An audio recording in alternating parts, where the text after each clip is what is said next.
encontramos en Cerro Azul. El año pasado estuvimos aquí en la planta que a través de la producción o la quema de chip y de madera genera energía.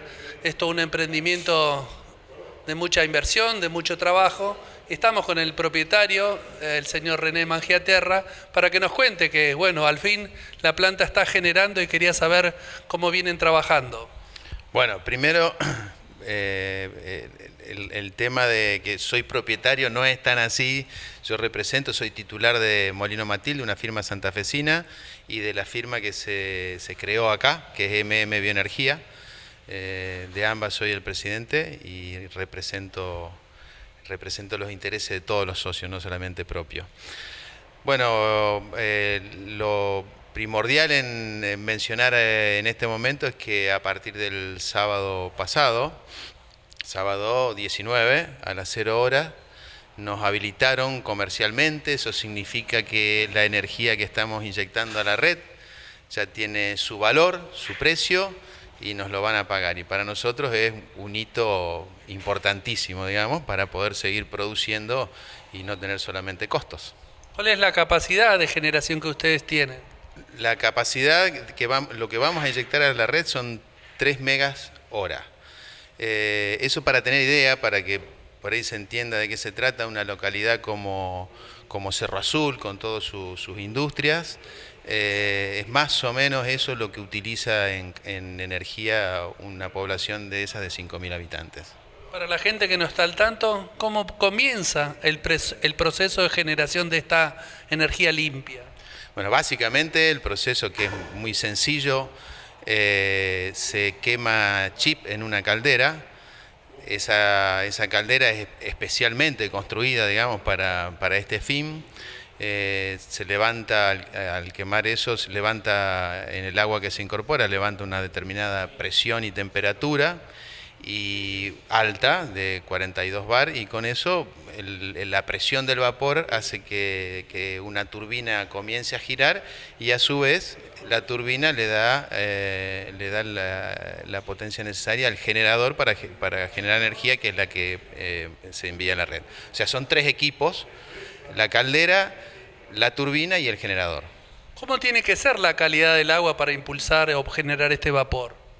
Bueno, la calidad es casi un agua destilada, el agua que se incorpora con la que se hace vapor. Es un agua muy depurada, más allá de que nosotros tomamos agua de perforación, que es muy limpia, pero igual hay que hacerle un tratamiento para desmineralizarla y todo eso. Es de muy alta calidad, digamos. En nuestra visita anterior destacábamos la importancia no solamente de generar energía limpia, sino también de cómo se va a mover el mercado del chip, y en este caso el raleo, que ustedes o producen su chip o compran chip a terceros. ¿Cómo ha movido esto en la economía y cuál es la reserva de energía o futura energía que ustedes disponen? Bueno, Misiones tiene la particularidad de tener una cantidad de residuos forestales. Llamamos residuos forestales a los costaneros de los aserraderos, a todo lo que se desperdicia en los aserraderos, más los raleos en los bosques, que sabemos que es un trabajo necesario para que los bosques implantados tengan su buen rendimiento en cantidad y en calidad.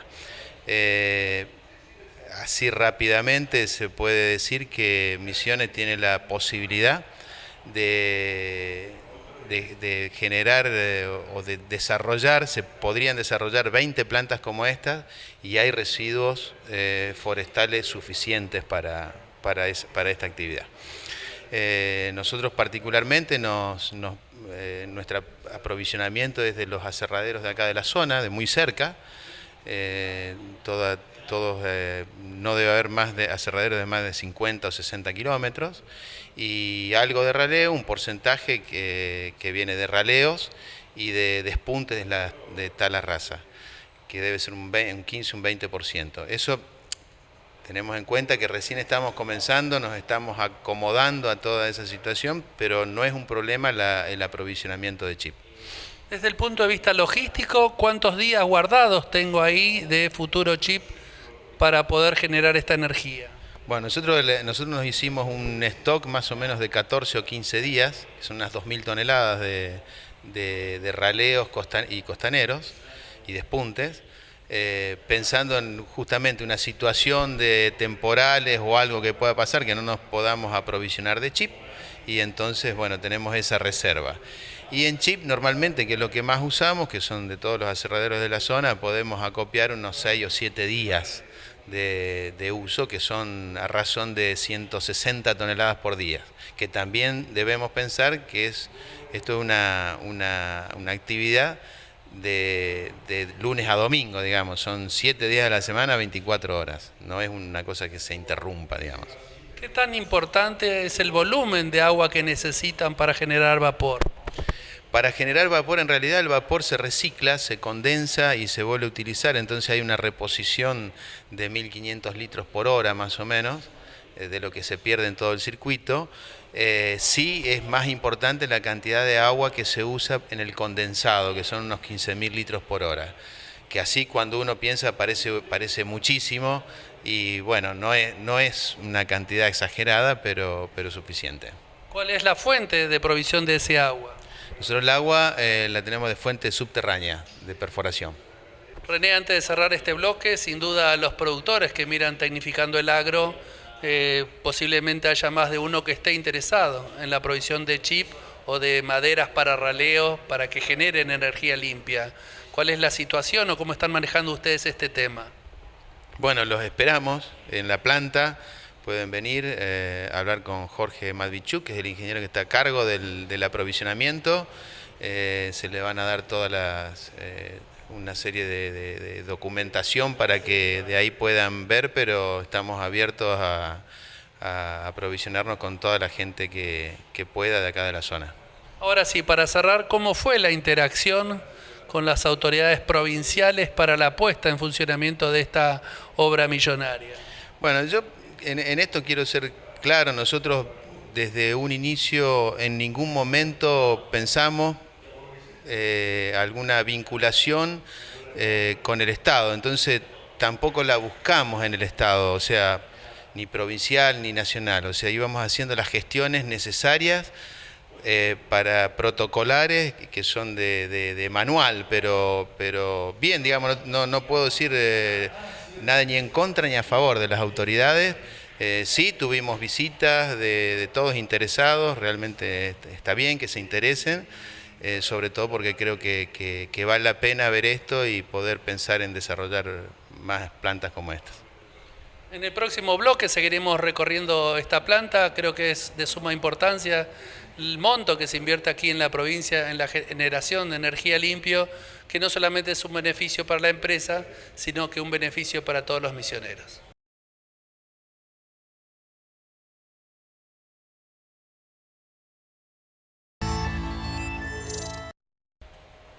Estamos en este momento con el encargado de la planta, el ingeniero Nicolás Barberis. Con otros vinimos, era emblemático un cartelito en el pizarrón que decía inauguración 28 de diciembre, era el Día de los Inocentes. Por eso, a pesar de todo eso, a pesar de haber pasado casi 6 meses de esa fecha emblemática que se habían fijado, hoy es una realidad. Bueno, Nicolás, primero felicitaciones porque sé que aunque son 4 días de haber comenzado a pleno, están teniendo éxito con toda la operativa y trabajando a full. Sí, correcto. Bueno, muchas gracias por la visita y por la nota. Sí, hace 4 días que estamos en generación continua, estamos a 3,3 megas de generación bruta, 3 megas inyectando la red.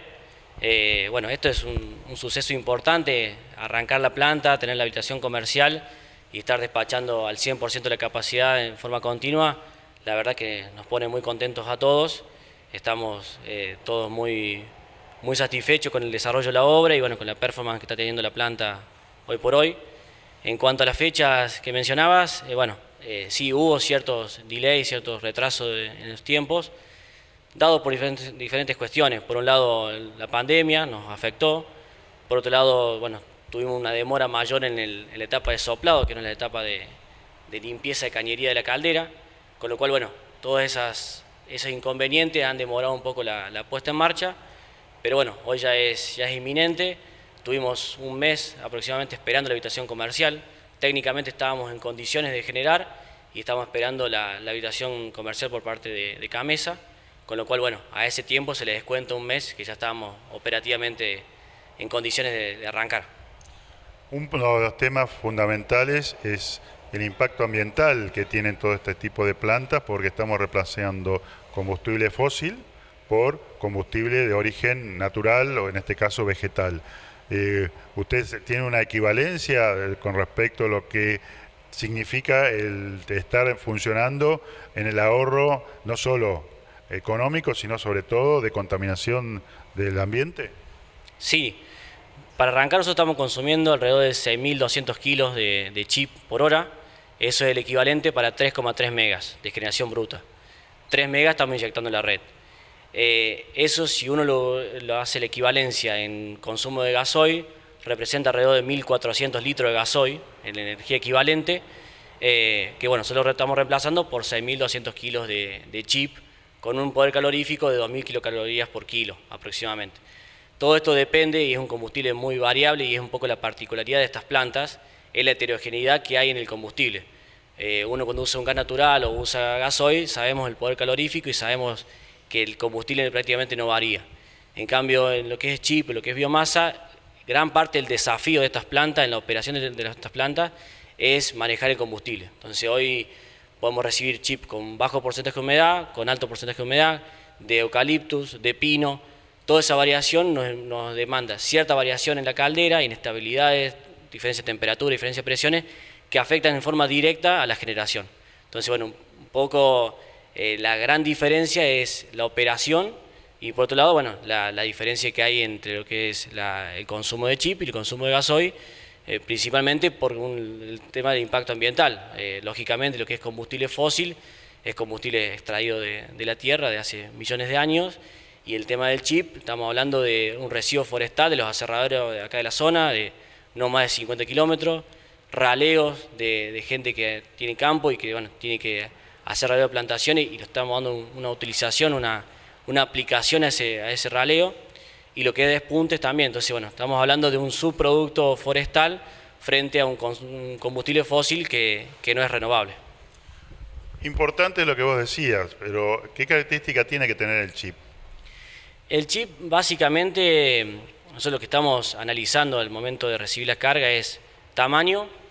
El tamaño es importante porque en la cuestión técnica, digamos, nosotros no podemos alimentar la caldera con chip fuera de tamaño, principalmente porque tenemos unos sinfines y se traban los pedazos de chip fuera de tamaño entre el sinfín y los tubos, con lo cual el tamaño límite sería entre 4 y 5 centímetros de largo, por 3 o 4 de ancho y 2 de espesor. Un chip óptimo sería esas dimensiones. En cuanto a la humedad, lo importante es que tenga alrededor del 40%, 50%, pero bueno, hay días de mucha lluvia, como vemos acá en Misiones, que recibimos chip con mucha humedad y eso nos demanda más cantidad de chip para compensar el contenido de humedad que tiene el combustible. Así que básicamente es eso. Y porcentaje de aserrín también es un tema que estamos observando. Nuestra caldera puede quemar hasta un 30% de aserrín, porque es un combustible que se quema de forma muy volátil antes de llegar a la grilla de combustión. Entonces, otra de las particularidades que se mira al momento de recibir una carga es el porcentaje de aserrín. Vemos que hay una playa muy grande de acopio de raleo. Este raleo que, digamos, tiene que convertirse en chip, ¿usted lo chipea acá en planta? Correcto. Nosotros tenemos el patio hoy, tenemos alrededor de 2.000 toneladas de raleo. Eso se chipea, tenemos 2 chipeadoras que pueden funcionar en paralelo, son de aproximadamente 10-12 toneladas hora cada una de las chiperas, con lo cual, bueno, parte de las tareas diarias es el chipeo del material, por un lado para reducir la compra de chip que viene de los aserraderos ya chipeado, y por otro lado es que no podemos almacenar por mucho tiempo el raleo porque también se descompone y perdemos calidad por el solo hecho de dejarlo almacenado en el patio. Continuemos en el proceso. Ese chip es el generador de la energía. ¿Dónde sucede esto y cómo sucede? Bueno, todo arranca, el chip está en un patio de biomasa que le llamamos, que tiene un sistema de osificación autónomo en forma automática. Son una especie de piso móvil que va osificando una cinta y esa cinta transportadora se dirige hacia la caldera. En la caldera ingresa una tolva en la cual tiene 4 sinfines que están regulados por el operador para ir ingresando el chip hacia la caldera. Ese chip se deposita en una grilla de combustión, donde se produce de la parte de secado primeramente, combustión y después la extracción de ceniza. Esa combustión obviamente genera calor, calienta la caldera, calienta el hogar, calienta el agua que se deposita en la caldera, generando vapor. Cuando se genera vapor saturado, se pasa a unos sobrecalentadores para elevarle más aún la temperatura, evitar cualquier partícula de humedad en el vapor, e ingresa a la turbina. La turbina se expande, ahí lo que hace el vapor es girar a los álabes, eso produce el movimiento rotacional en un eje, ese eje transmite el movimiento de un reductor, porque la turbina gira a 8.278 RPM, el generador es un generador sincrónico de 4 polos de 1.500 RPM, con lo cual tenemos un reductor, transforma la velocidad, y después ese vapor se condensa en un equipo llamado condensador, ahí se obtiene de vuelta el agua y se bombea nuevamente hacia caldera. Ahí se produce el cierre del ciclo. Después tenemos sistemas complementarios. Para producir ese condensado de vapor necesitamos torres de enfriamiento, con lo cual tenemos 2 torres de enfriamiento para poder condensar ese vapor. Tanto el vapor como el agua de enfriamiento tienen que tener cierta calidad y muy restrictivas las calidades, con lo cual tenemos equipo de ósmosis inversa para procesar el agua que ingresa a la caldera, y después tenemos la dosificación de químicos y ciertos manejos de agua para que esto reenfriamiento.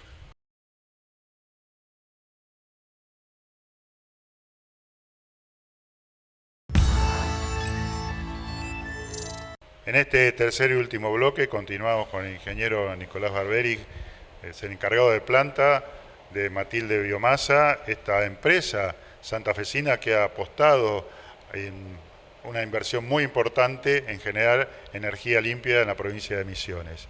Nicolás, bueno, ustedes son proveedores o generadores de energía, pero este es el primer eslabón de una larga cadena. ¿Cómo ha sido la relación con la cooperativa eléctrica de Alem y lo que es la empresa misionera de electricidad, EMSA, para poder aprovechar esta energía y que llegue a los distintos consumidores de la zona? Bien, sí, con la CELA tenemos una relación larga y de mucho trabajo. La CELA ha trabajado mucho también para darnos la posibilidad de despachar energía, han trabajado mucho sobre las redes, sobre sus transformadores, sobre las reconectadores en las líneas, trabajar sobre las líneas monohilo, que acá en la zona hay muchas líneas monofásicas con larga extensión, con lo cual producen ciertas descargas a tierra en días de inestabilidad, con lo cual la CELA, la relación es excelente, hemos trabajado en forma conjunta durante mucho tiempo, y ahora en la etapa de prueba estuvimos casi 25, 26 días generando, en la cual inyectamos más de 800 megas en forma de prueba, con lo cual ahí hemos podido ajustar todos los detalles con la CELA. Con EMSA también la relación es muy buena. Un poco esta planta lo que ha venido a tratar de cubrir es un déficit muy notable, sobre todo para la industria del pueblo o la ciudad de Cerro Azul, que está acá muy cerquita. Hay varios aserraderos importantes, además de toda la parte urbana y, como decís vos, rural. ¿Cómo ha sido para estos consumidores el hecho de que ustedes estén trabajando hoy aquí? Eso obviamente es un impacto totalmente positivo. La línea, lo que es Alem a Cerro Azul, tiene mucha caída de tensión. Cerro Azul sufría muchos cortes de energía. No solo Cerro Azul, sino todas las líneas que se conectan a la estación transformadora de Cerro Azul, con lo cual esto es un impacto positivo, porque ellos tenían muchos cortes, tenían grupos electrógenos, los grandes cerraderos, grupo electrógeno en paralelo para poder cubrir los consumos de su planta. Hoy estamos inyectando 3,3 megas a la red, de los cuales 2 megas estamos consumiendo en el Cerro Azul actualmente, ahora en este momento, 2 megas consume el Cerro Azul y el resto estamos enviando hacia Alem, y cuando Cerro Azul activa sus industrias, consume lo nuestro y seguramente algo más que viene de Alem. Con lo cual, Cerro Azul le ha cambiado la situación energética sin lugar a dudas, pudiendo abastecerse plenamente de la red y evitando la utilización de grupos electrógenos. Con respecto a todo lo que ha sido no solo el proyecto, sino la ejecución, ustedes, como vos bien decías, tenían asesores externos, tienen máquinas tanto nacionales como extranjeras, pero que hay que montarlas y hay que probarlas. ¿Cómo lo ha afectado el tema de la cuarentena, la pandemia? Sí, correcto. Nosotros, bueno, lo que es caldera es de industria santafesina, es nacional. La ingeniería, parte es brasilera. Y lo que es turbina y todo lo que es la parte de turbogeneración es de origen indio. Eso, bueno, nos impactó en el sentido que no pudieron venir a hacer el montaje de la planta, lo hicimos el montaje remoto. Eso demandaba estar comunicado con gente de la India, con ingenieros de la India, que nos iban asesorando y nosotros asesorando a los contratistas para el montaje de la planta. Fue un trabajo de aproximadamente 45 días, en el cual se hizo el montaje completo de la turbina, condensador, generador, como grandes equipos, que son los equipos de mayor precisión al momento del montaje. Distinto es el montaje de equipos auxiliares, como el montaje de una turbina, que demanda cierta alineación, nivelación y un montón de cuestiones muy finas para lograr después una buena performance en funcionamiento. Con lo cual, bueno, ese fue un gran desafío. Después los ingenieros de la India pueden ingresar al país para hacer la puesta en marcha, así que la puesta en marcha fue en conjunto con gente de la India, pero en lo que es caldera, la puesta en marcha estaba encargado de ingenieros brasileros que venían de la sede de Brasil de Fimaco. Ellos no pudieron ingresar, con lo cual la puesta en marcha de la parte de caldera fue hecha por operadores de la planta. Eso implica un nivel de preparación mucho mayor. Pensar que la planta hoy la operan 2 personas, en total en la parte de operación son 8 personas que hicimos la puesta en marcha de la central, muchos de ellos sin experiencia en este tipo de centrales, con lo cual el hecho de la pandemia y las limitaciones que generó nos impactó de alguna manera y bueno, afortunadamente nos pudimos acomodar y hoy estamos generando a plena carga.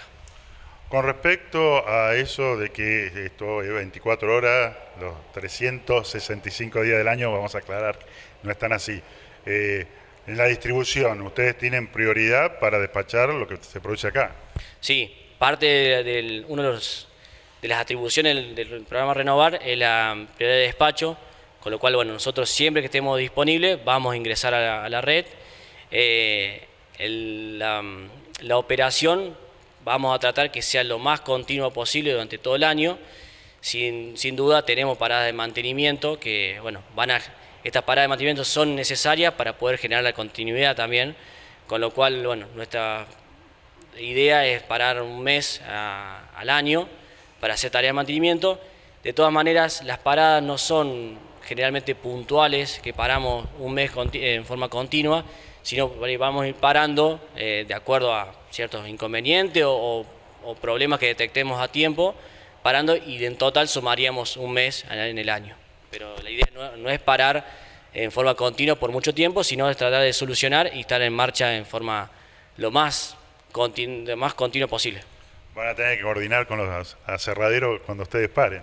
Sí, Vacaciones, correcto. por ejemplo. Por supuesto, sí, eso tenemos que coordinar, tanto también para tareas de mantenimiento de la cela. Ellos trabajan muy seguido en renovar línea, en aislador, en mejorar su infraestructura, con lo cual tenemos que tratar de coordinar junto con ellos para que paren ellos y parar nosotros. Uno de los pocos residuos que vos tenés, uno es vapor de agua, no hay algún residuo, y el otro es la ceniza. ¿Qué características tiene y si estas son contaminantes? ¿Se puede utilizar con otro, por ejemplo, como fertilizantes? ¿Qué destino tiene? Ceniza, nosotros tenemos dos tipos. Por un lado, la ceniza que sale de la grilla, de la parrilla de combustión, y después tenemos hollín, que es partículas que se separan de los gases de escapes. Esa separación se produce a partir de unos multiciclones antes de ingresar a la chimenea.